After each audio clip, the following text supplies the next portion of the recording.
Bonjour, c'est Thibault Lambert et vous écoutez Code Source, le podcast d'actualité du Parisien. Le samedi 19 octobre, plusieurs milliers de personnes se sont rassemblées à Paris et dans d'autres villes de France à l'appel de plusieurs associations d'usagers du vélo indignés après la mort d'un jeune cycliste dans le 8e arrondissement de la capitale. Paul Varry, 27 ans, décrit comme un fervent défenseur du vélo, a été renversé le mardi 15 octobre, boulevard Malesherbes. Il venait de se disputer avec un conducteur de SUV qui roulait sur la piste cyclable. Cet homme de 54 ans, qui lui aurait donc volontairement roulé dessus, est mis en examen pour meurtre. On revient sur ce drame et sur l'onde de choc qu'elle a suscité avec 3 journalistes du Parisien, Sébastien Compagnon de la cellule transport, Victoire Affringue-Moulard du service Faits divers Île-de-France et Candice Douceau de l'édition de Paris.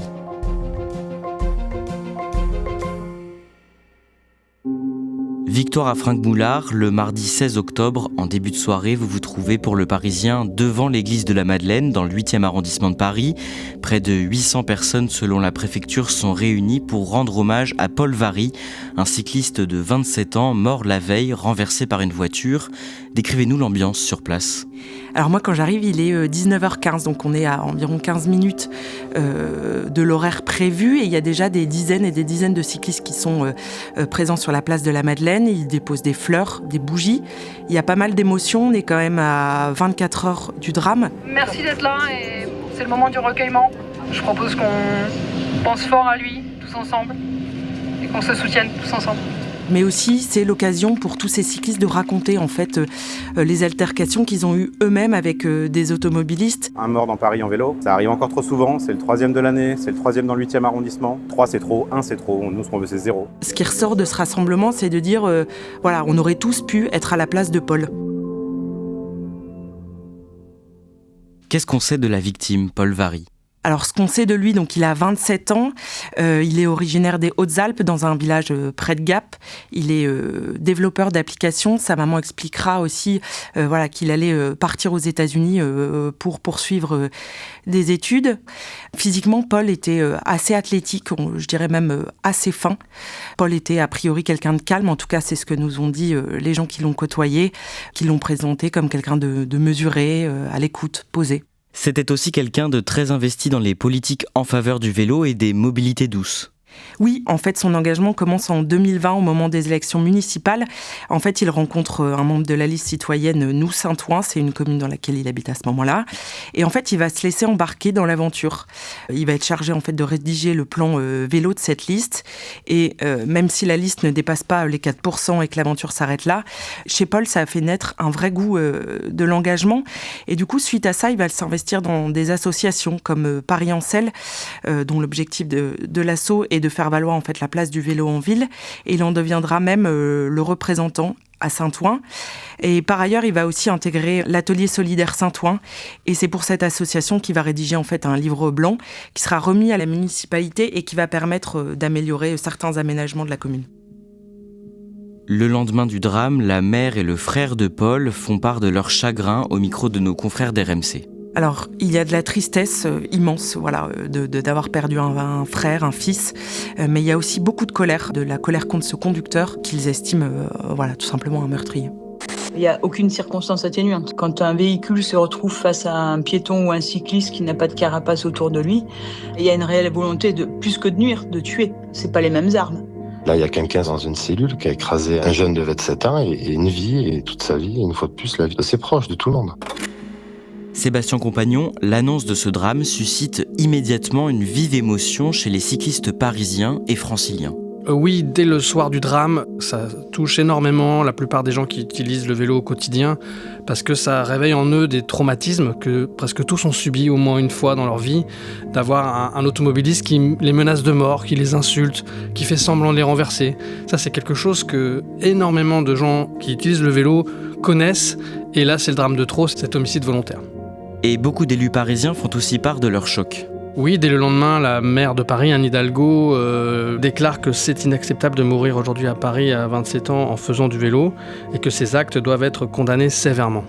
On a aussi son adjoint aux mobilités, David Béliard, ainsi que l'ancien conseiller de Paris, Yann Brossat, qui mettent en cause notamment la place de la voiture et notamment les SUV qui prennent beaucoup de place, qui sont plus puissants, plus lourds et qui sont impliqués en général dans des accidents beaucoup plus graves. Et il se trouve que le conducteur qui a renversé Paul ce soir-là conduisait un SUV. Victoire Affringue-Moulard, à ce moment-là, le conducteur qui a renversé mortellement Paul est en garde à vue. Quel est son profil ? Alors c'est un monsieur de 52 ans qui est commercial, il a aussi 4 enfants. En fait, c'est un monsieur qui a déjà plusieurs condamnations à son actif, notamment pour des faits d'escroquerie, mais aussi de violence et de soumission d'une personne vulnérable. Avant de détailler les circonstances de ce drame, on va prendre le temps d'expliquer pourquoi les dangers de la circulation à Paris préoccupent à peu près tout le monde aujourd'hui, des automobilistes aux piétons en passant par les cyclistes et les 2 roues motorisés. Candice Dousseau, est-ce qu'on dénombre beaucoup d'accidents mortels dans la capitale ? Alors effectivement, Paris reste une ville quand même très accidentogène. Les derniers chiffres gouvernementaux sont quand même assez édifiants puisque on compte une personne qui décède tous les 15 jours à Paris. Sur les 6 premiers mois de l'année 2024, on compte 18 personnes qui sont décédées dans les rues de Paris. Parmi elles, on comptait un cycliste, mais ça reste les piétons qui sont le plus exposés à ces accidents de la route puisqu'on compte 11 décès et depuis 2 se sont rajoutés au mois de septembre. Et à côté de ces accidents mortels, il y a aussi beaucoup de petits accidents. Effectivement, on compte environ, donc sur la même période, 2500 accidents, soit 11 par jour, et donc 2709 blessés à déplorer. À partir de l'élection d'Anne Hidalgo, en 2014, la mairie de Paris a engagé une vraie politique d'aménagement pour réduire le nombre de voitures et faire plus de place aux cyclistes dans la capitale. Comment ça s'est passé en résumé ? Alors oui, dès sa première campagne, Anne Hidalgo fait de la mobilité douce en opposition à la voiture individuelle un de ses principaux sujets de prédilection. Elle va notamment créer des rues aux écoles pour apaiser les quartiers, supprimer des places de stationnement au profit des pistes cyclables ou encore mettre en place la ZTL, donc zone à trafic limité dans le centre de Paris. Et évidemment, on se rappelle qu'en 2018, les quais de Seine sont rendus aux mobilités douces et interdits à la voiture. Et tous ces aménagements ne sont pas toujours jugés très cohérents par les cyclistes. Est-ce que vous pouvez nous donner des exemples ? Alors oui, il y a des axes où la cohabitation des usages est quand même très difficile à faire. L'un des meilleurs exemples à Paris, ça va être le boulevard de Sébastopol, qui est l'un des axes cyclables les plus empruntés en Europe, puisque chaque mois, on compte plus de 500 000 vélos sur cette piste. Et les associations qui militent depuis toujours pour une création d'une piste unidirectionnelle de chaque côté de la chaussée, et non pas uniquement d'un côté comme c'est le cas actuellement, puisque voilà, c'est une piste vraiment trop petite pour le flux de vélos qu'il y a actuellement. Et ces dernières années, la municipalité veut aussi chasser les plus gros véhicules de la capitale. Pourquoi et de quelle manière ? Alors déjà, il y a plusieurs raisons. D'abord, leur impact sur l'environnement. Donc les SUV sont des véhicules extrêmement polluants. La seconde raison, c'est leur caractère accidentogène. Puisqu'ils prennent plus de place, ils sont plus dangereux et il y a plus de risques de collision. En plus, on note une augmentation du nombre de SUV à Paris assez impressionnant puisqu'on a pris 60% en 4 ans. Donc la maire a décidé de tripler le tarif du stationnement. C'est donc le cas depuis le 1er octobre. Sébastien Compagnon, en parallèle de ces politiques mises en œuvre, il y a les incivilités, les disputes entre cyclistes et les automobilistes qui sont quotidiennes. Comment ça se manifeste le plus souvent ? Alors il est vrai que depuis 5 ans, le nombre de cyclistes a explosé à Paris et en région parisienne. Et notamment aux heures de pointe, ça peut créer de vrais conflits d'usage, puisque les vélos et les voitures ne roulent pas du tout à la même vitesse, n'ont pas les mêmes façons de circuler. Alors ça se traduit le plus souvent à Paris par des insultes, des invectives, des gestes, mais parfois par des choses plus violentes, des manœuvres qui sont là pour intimider les cyclistes qui peuvent être très effrayés par certains comportements et qui vont réagir aussi de manière véhémente, par exemple en touchant le véhicule, en frappant le véhicule, et ce qui génère souvent des réactions encore plus violentes de la part des automobilistes. On a beaucoup de témoignages depuis le drame de Paul sur ces situations où un simple mot peut dériver en menace de mort. Voilà, ça dérape très très vite. Candice Dousseau, pour tenter de diminuer ces incivilités, en 2023, la ville adopte un code de la rue. De quoi s'agit-il ? C'est un code pour apaiser en fait les comportements dans l'espace public et surtout rappeler les règles d'usage à tous les types d'usagers de la route, que ce soit piétons, cyclistes, motards ou automobilistes. Mais c'est aussi un code qui met en place de nombreuses choses pour améliorer la circulation donc à Paris.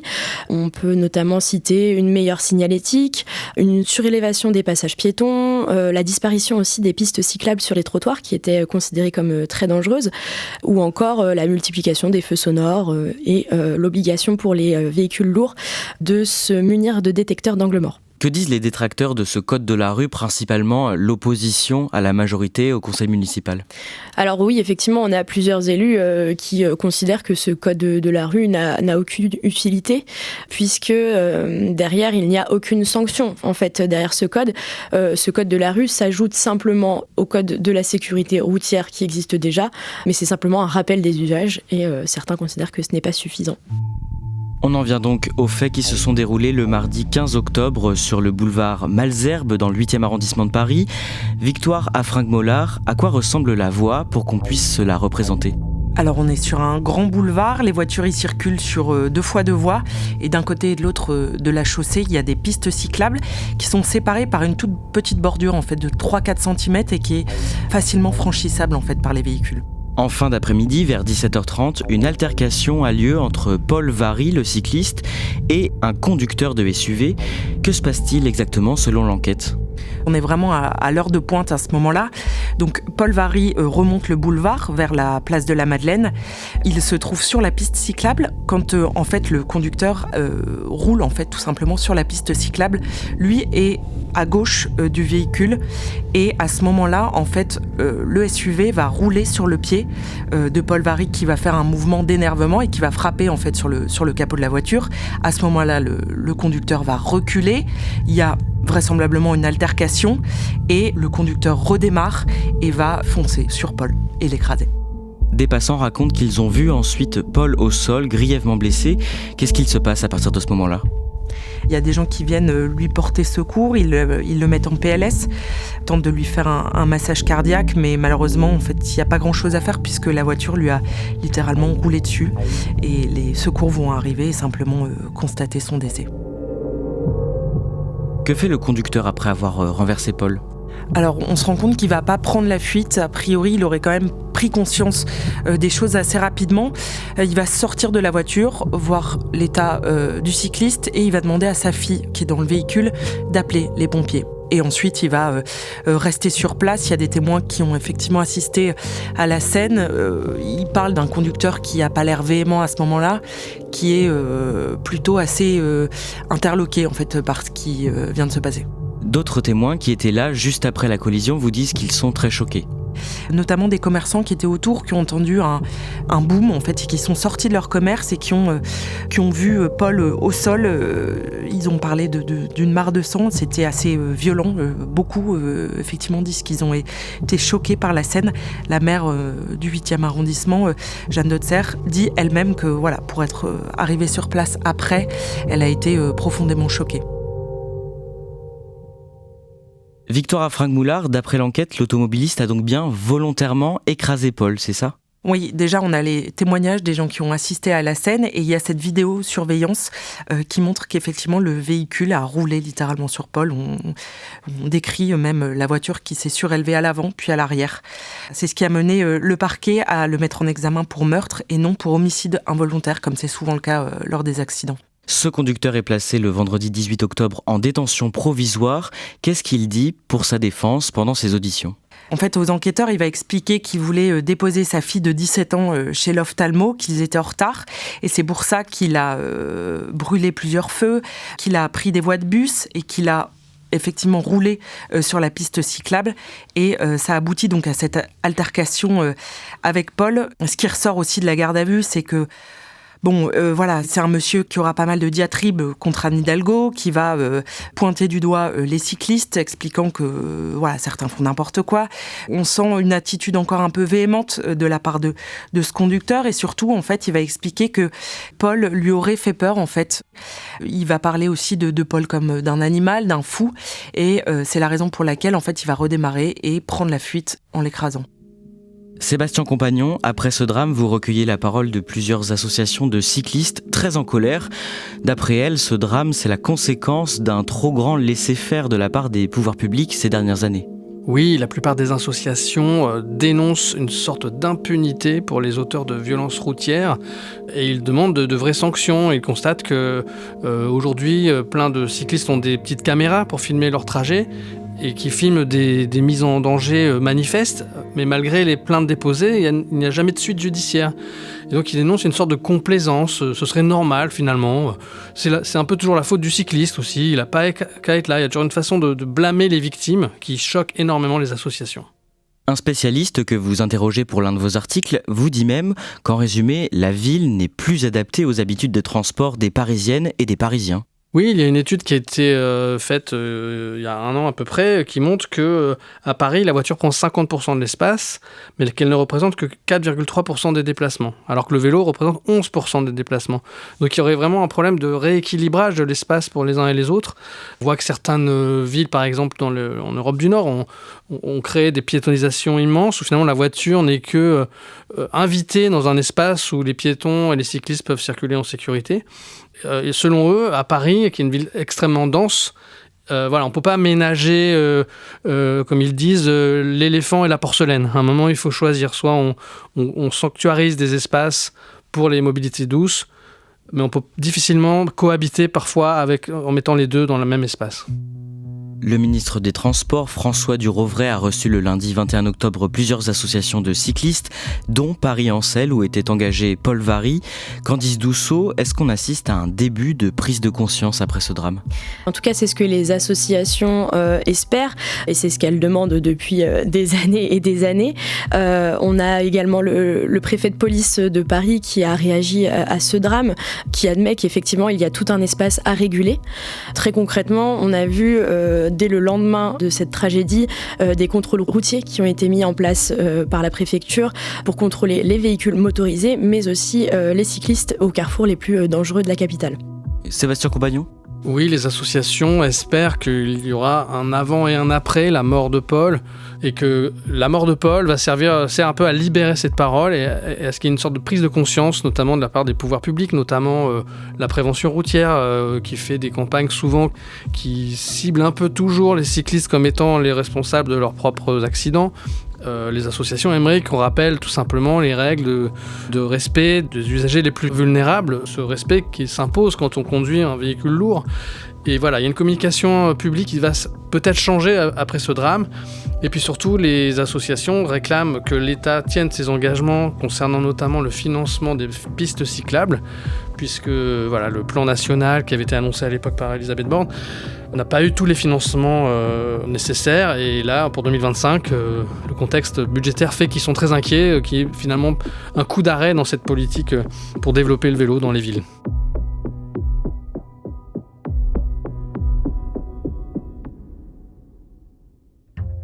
Merci à Victoire Affrinck-Moulard, Candice Dousseau et Sébastien Compagnon.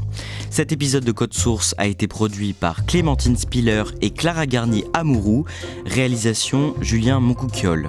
Si vous aimez Code Source, le podcast d'actualité du Parisien, parlez-en autour de vous, abonnez-vous sur votre plateforme d'écoute préférée ou sur la chaîne YouTube du Parisien, laissez-nous des pouces en l'air et des petites étoiles. Ne ratez pas non plus Crime Story. Chaque semaine, Claudia Prolongeau raconte une nouvelle affaire criminelle avec le chef du service police-justice du Parisien, Damien Delseny.